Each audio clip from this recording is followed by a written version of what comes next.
Good evening, everyone. I'm Karl Silverberg, and I'm going to talk tonight about the solar system. I did a presentation about the solar system a few months ago. This is kind of part two. And as David Byrne from the Talking Heads famously said, how did I get here? So my talk today is really going to be about the solar system formation. The last time I did sort of an overview of a lot of different various interesting things and aspects of the solar system. But today I'm going to more focus on the stages of from start to finish. So as we know, we have terrestrial planets, which are rocky planets. Then we have the gas giants, and then we have the ice giants further out from there.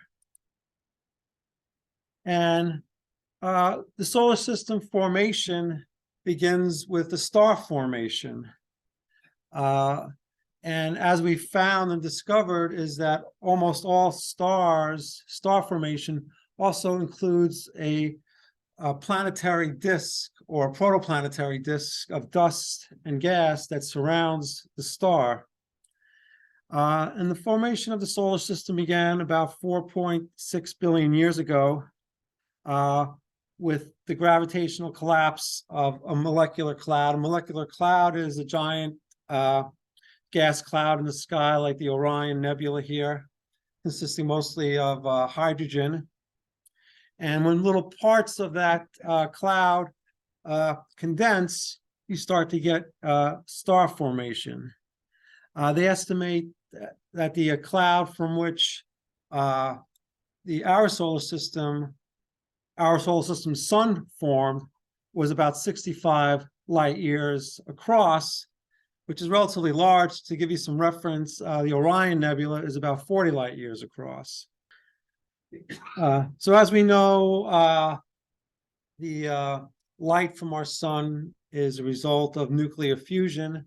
And we didn't really know that until the 19th century, thanks to Albert Einstein and his famous E=mc² equation.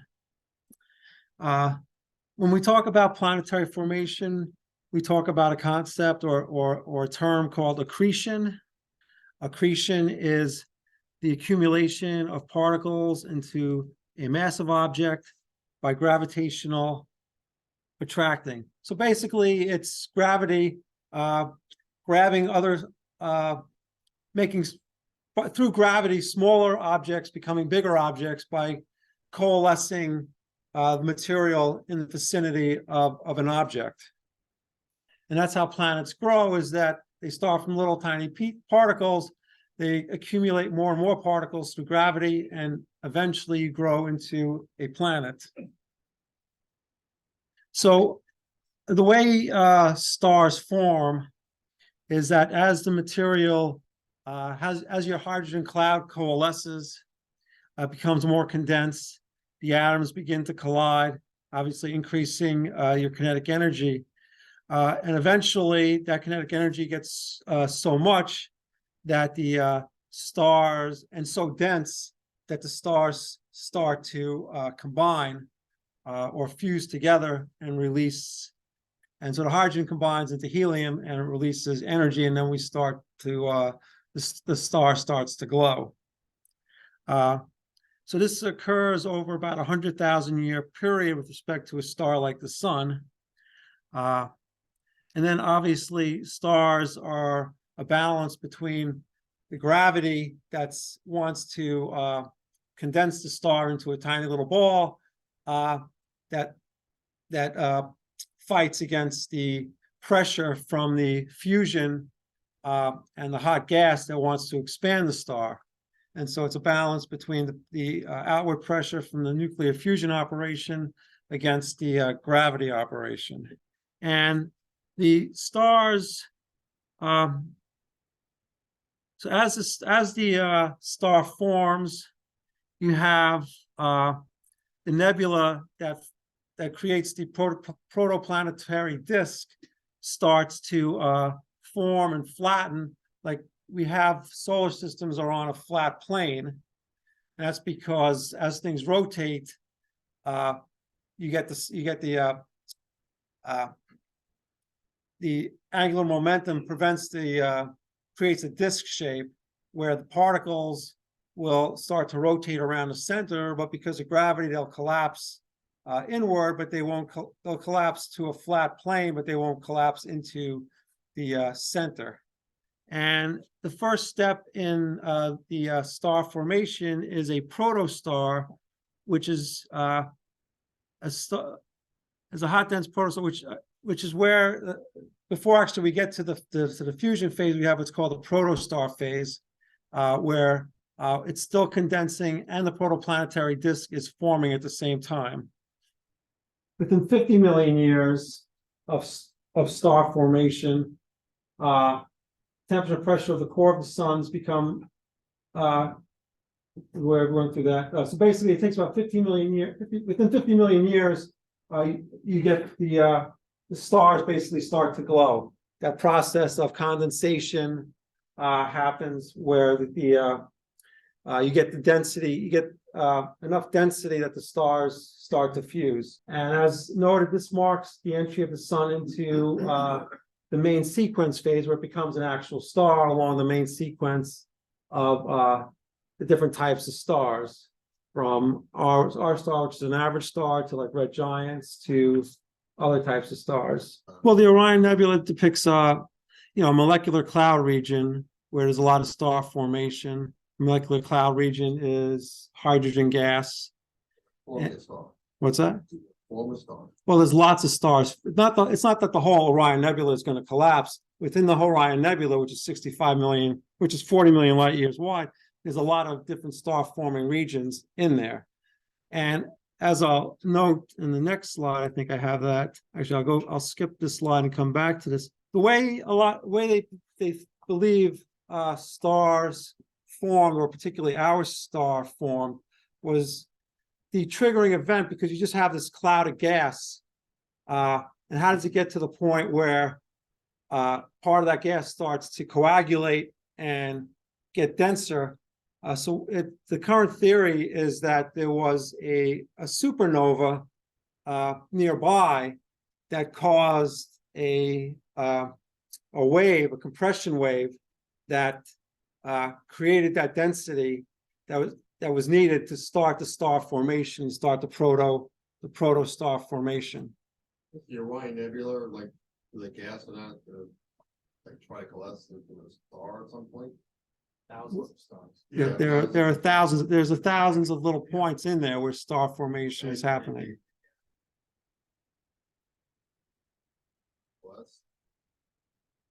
Well, eventually, I mean, like all star clusters, eventually they disperse from just their natural movement. So a lot of star clusters start as nebula. A lot of stars will form, and you'll have a star cluster, and then eventually that star cluster will disperse.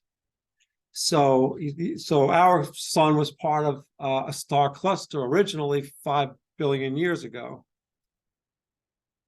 I don't know if that answers your question.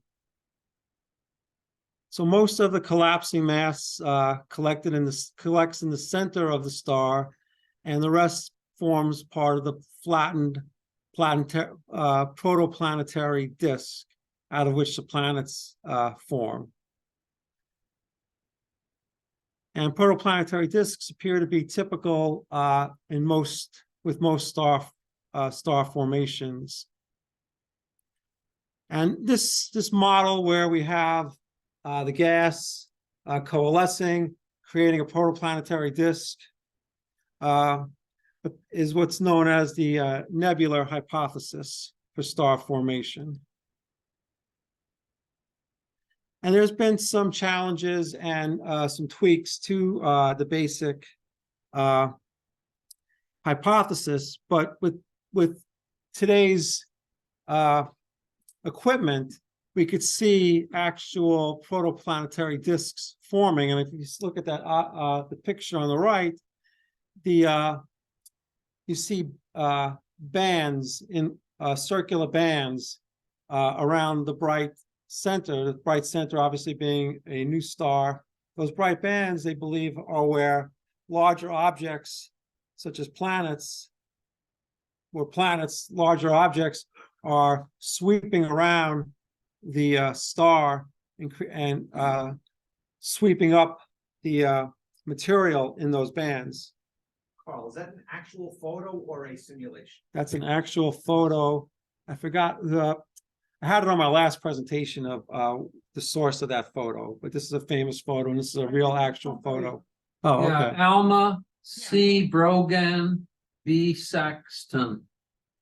Yeah, so there's some criticism of the nebula hypothesis. One of the issues is that it doesn't account for some of the relative lack of angular momentum within of the sun compared to the planets.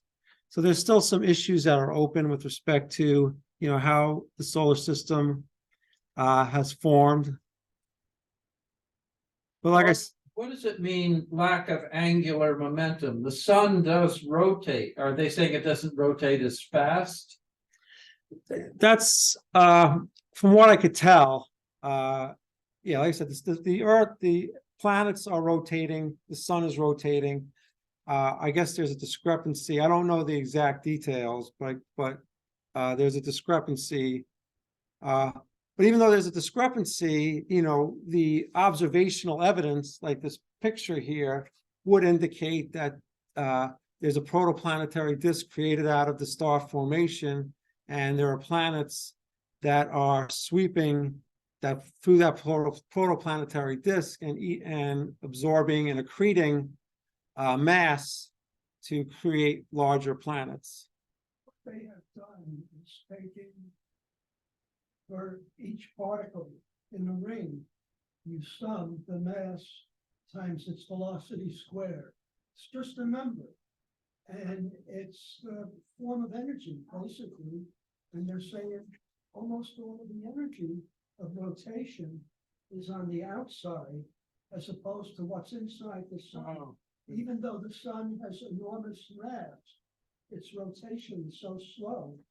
Whereas on the outside, they're moving much faster, even though there's not maybe as much mass. Thank you. I'm not sure if the audience at home got that, but that's thank you. But So maybe you can repeat that. I guess hello. Yes, maybe you can repeat that. Well, actually, Howard, do you want to come up and Here, I'll give you the.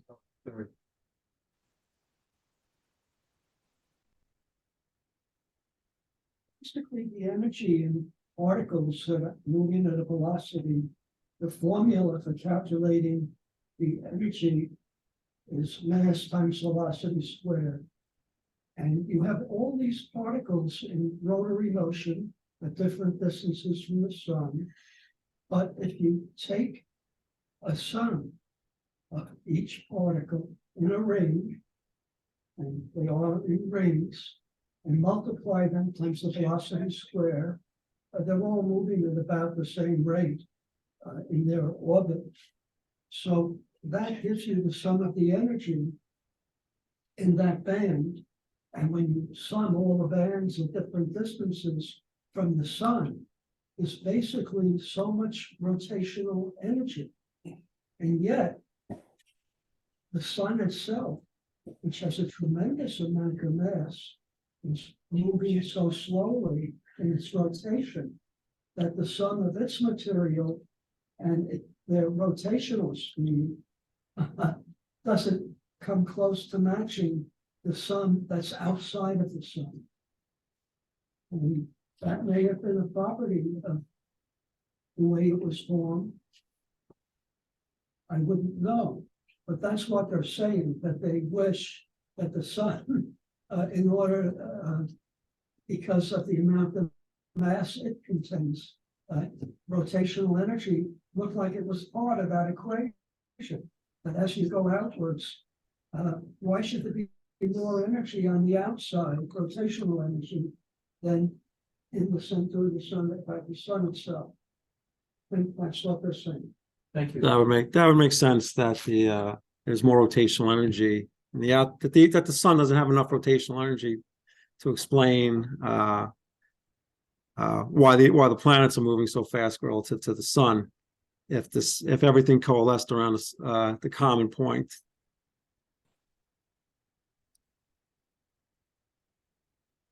Hydrogen and helium produced by the Big Bang form about 98% of the mass of our solar system.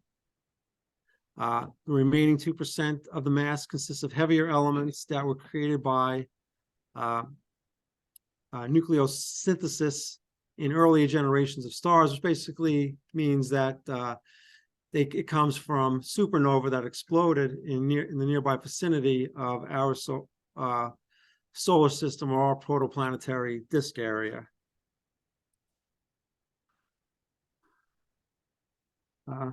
As I said before, the age of the solar system is about 4.6 million years old.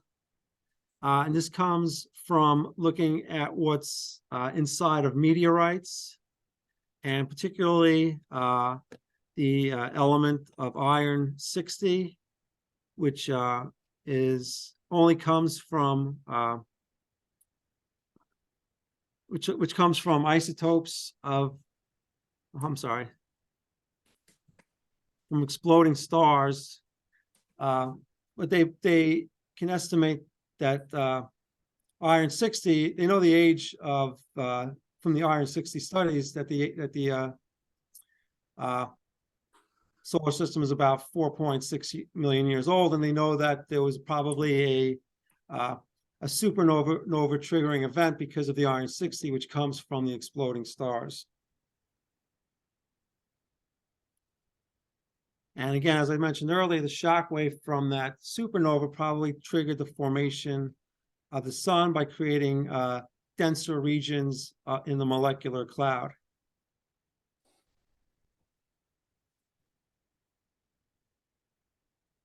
One more comment is below here is because only massive short-lived stars produce supernova, the sun, they hypothesized, came from a large star-forming region, such as the Orion Nebula, because you need these other stars all around you to create that are living and dying to give us the elements that we see and to give us the iron 60 that we see.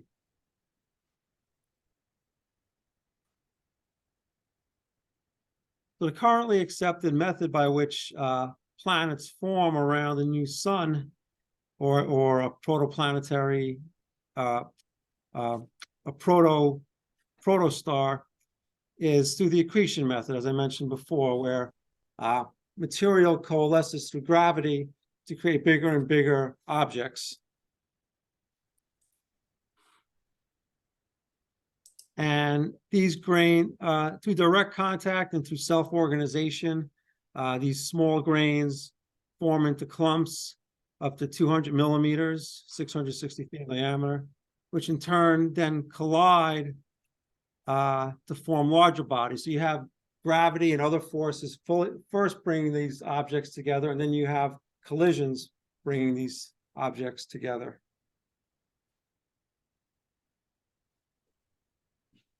And over time, the collisions increase and you get larger and larger objects.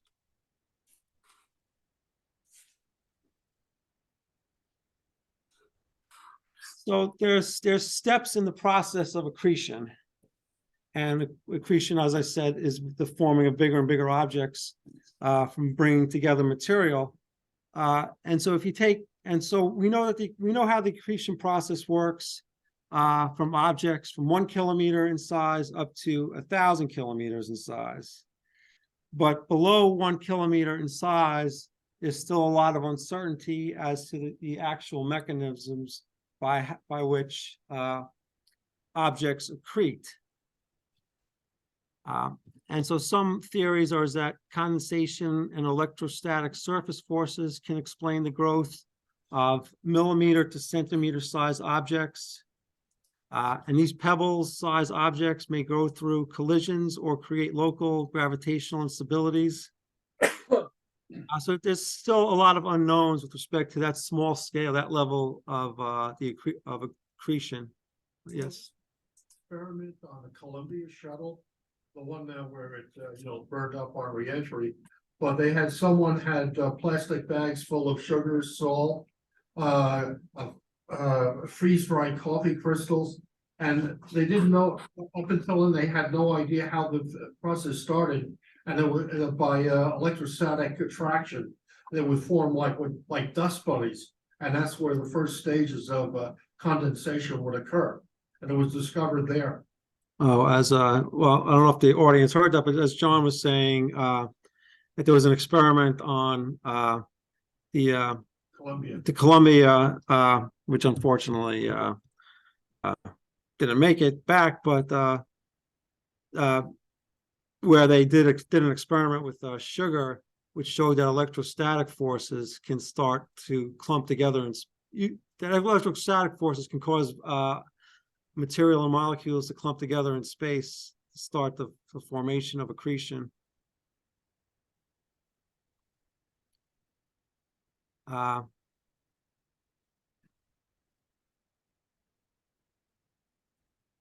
So between electrostatic forces, gravitational forces, magnetic forces, or maybe not magnetic, but so objects have we know that they accrete, but we're still not 100% sure as to the mechanism. The inner solar system, up to about 4 AU, which is 4 astronomical units. The Earth is 1 astronomical unit from the sun. So 4 AU would be 4 distances away from the sun, 4 Earth length distances from the sun. And just to give you some reference, Mars is at 1.5 AU and Jupiter is at 5.2 AU. So the inner solar system region up to about 4 AU was too warm during the initial planetary formation and during the protoplanetary disk phase for volatile molecules. The volatile molecules are molecules that have a very low boiling point, basically gases like methane, or even well, not necessarily gases, but water, stuff that can easily boil off. It was too warm within 4 AU to condense. And so molecules like water and methane cannot condense. So those were kind of reserved for the outer band of the forming solar system. And the inner band was where elements like iron, nickel, and aluminum and rocky silicates could then form together. So we have the denser material closer in below 4 AU, and the more gaseous, low volatile compounds beyond 4 AU.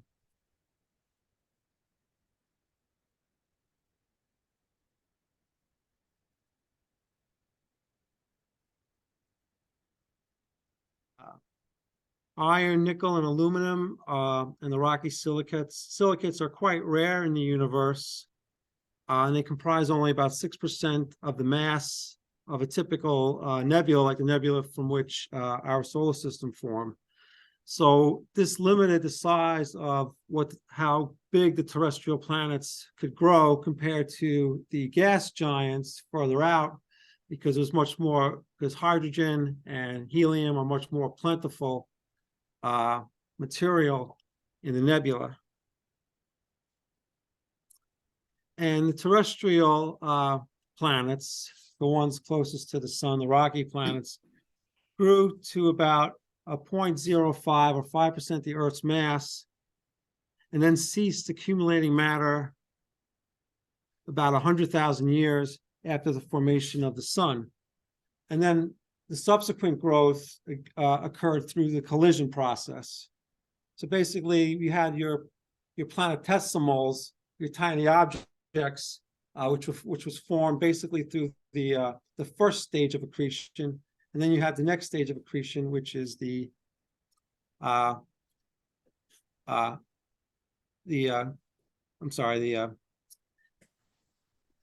collision phase.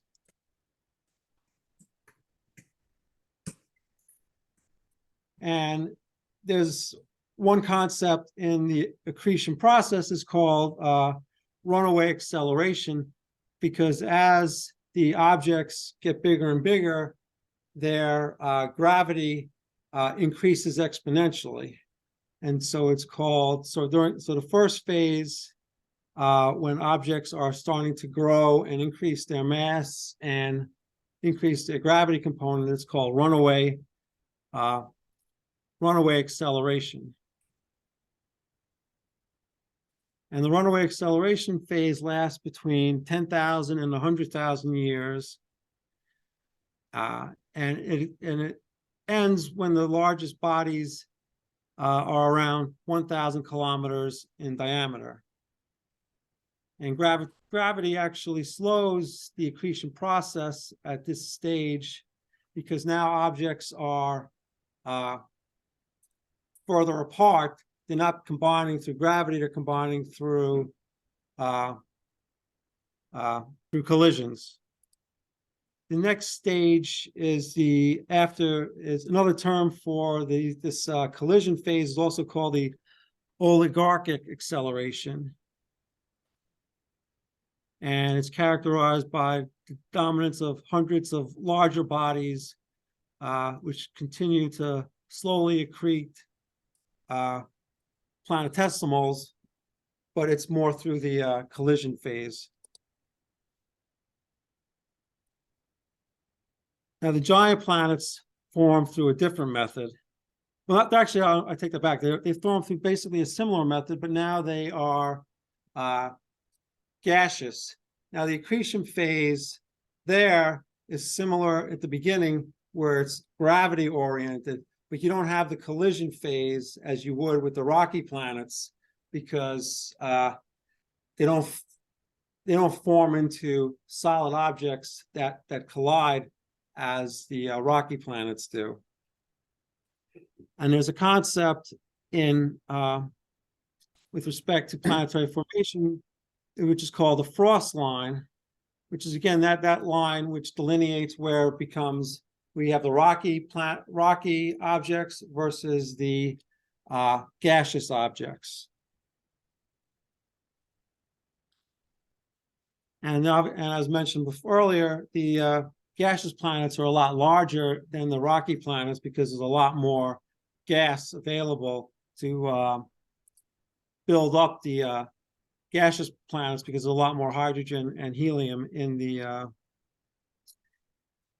protoplanetary disk, and in the nebula and in the solar system.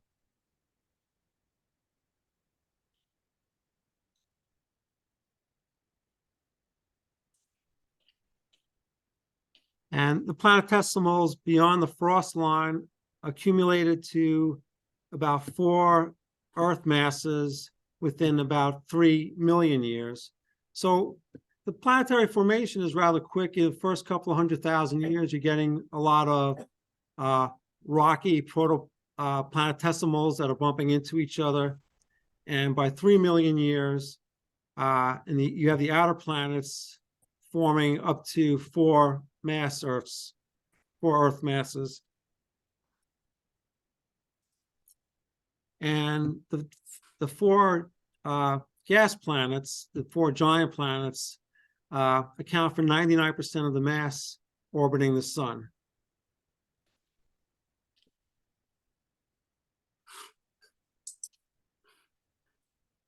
And they believe that the frost line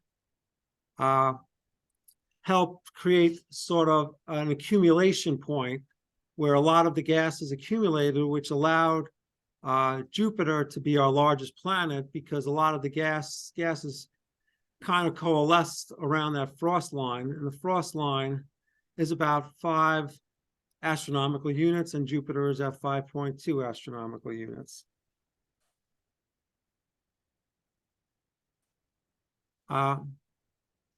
Eventually, so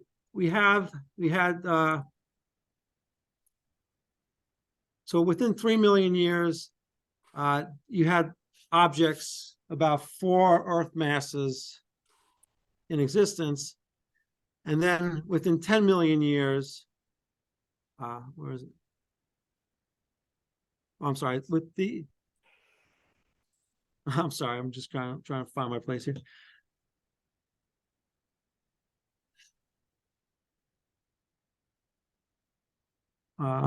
This. Yeah, so I'm sorry, the excess material coalesced into a larger embryo. So you have the about 4 AU, I'm sorry, four masses of the Earth, and then it just continues to grow. You have up to a point of about 10 Earth mass, and that began. I'm sorry, I'm trying to read my slide here. It began to accumulate into an envelope via. So the excess material coalesced into a larger embryo or core on the order. So the core of these gas giants are about 10 Earth masses, and they begin to accumulate into an envelope via accretion of gas from the surrounding disk into an ever-increasing rate. So the core is about 10 Earth mass. Once the envelope mass became about equal to the solid core mass of the Earth, growth proceeded very rapidly from there, reaching about 150 Earth masses within about 150,000 years. And this whole solar system process took about between 3 and 10 million years, and Jupiter topped out at about 318 Earth masses. Saturn, they believe, is smaller because, as I noted before, a lot of the gases accumulated around the 5 AU point, which is around the frost line, where Jupiter was able to form and basically suck up a lot of the material from the surrounding protoplanetary disk. Now, the sun is a T Tauri star, and they are known for having a strong stellar wind, which is important because Uranus and Neptune formed different than Jupiter and Saturn did. Uranus and Neptune have material that could have only been accumulated from an area closer into the sun. And they believe that the solar winds then drove Uranus and Neptune further out past Saturn, past Jupiter and Saturn. And basically, they're like the cores of Uranus and Neptune are sometimes referred to as failed cores because they have some dense material in them, but they really just stopped at the core phase, and they never grew as Saturn and Jupiter continued to grow.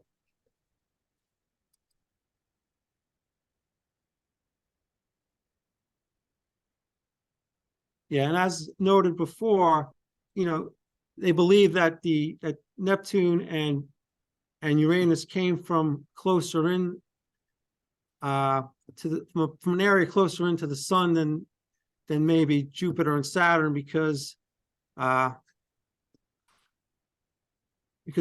sorry, because of their time scale, you couldn't get the type of material forming in Neptune and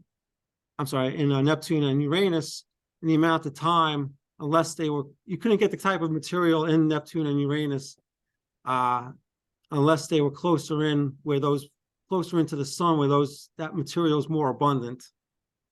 Because as you move further out, it becomes less there's less of that. It becomes less dense, in material as you move further out, and it becomes really just more hydrogen and helium further out as you move further out from the sun. Would you like to read it from the screen, and one of us will change the slides? That's okay. If you want. Yeah, I appreciate that.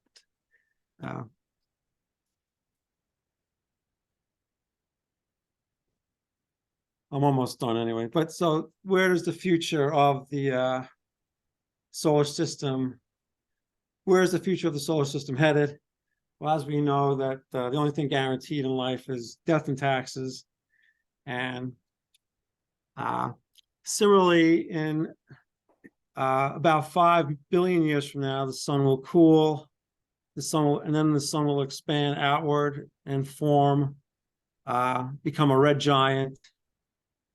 And then it will become basically a planetary nebula where it'll shoot off its outer layer, and you'll leave a white dwarf at the center. So eventually there won't be the sun that we know today, and there won't be the planets that we know today. And something else that's interesting is that they theorize that the planets won't exist for another reason. Although the sun might explode and explode and become a white dwarf, they're saying that eventually the sun is going to pass by other stars, and those other stars are going to create a gravity situation that's going to knock planets out of their orbits. And passing stars will gradually reduce the sun's number of planets. And some of these passing stars will knock the planets into interstellar space. And so over tens of billions of years, even if some of these planets do survive the end of the sun, the supernova, I won't be a supernova event, but it would be the red giant phase, and then the collapse of the sun. Even if you have like a planet that survives that, eventually the sun passing by other stars is going to knock planets off their gravitational orbit from the sun, and we won't have any planets around the sun. So Carl, isn't it also around 5 billion years until we merge with the Andromeda galaxy, or pass by? So I heard. So if the sun doesn't get us, the Andromeda galaxy will.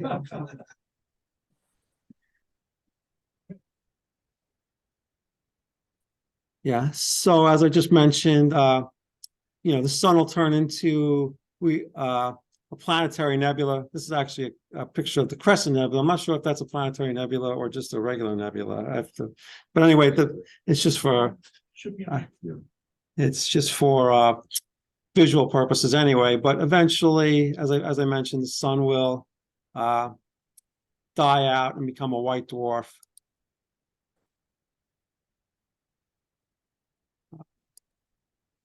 And that's it.